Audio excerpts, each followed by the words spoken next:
אורי, למה התרחשת? לא רוצה להיות מתואן לא, אורי זורק את הנרות לתוך המים. בדיוק, צודק.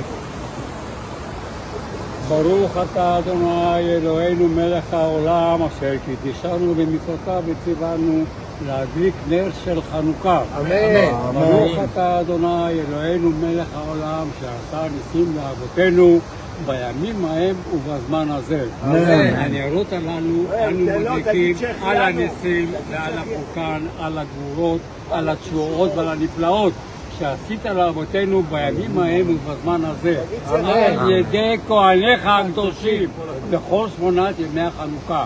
הנרות הללו קודש הם, ואין לנו רשות להשתמש בהם, אלא לראותם בלבד, כדי להודות על ניסיך, על ישועתך ועל נפלאותיך.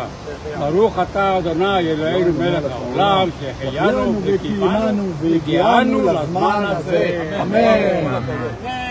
הנרות הללו שאנו מדליקים, הנרות הללו שאנו מדליקים, על הניסים ועל הנפלאות, על התשועות ועל הנחמות שעשית לאבותינו, שעשית לאבותינו בימים ההם, בימים ההם, בימים ההם, בזמן הזה.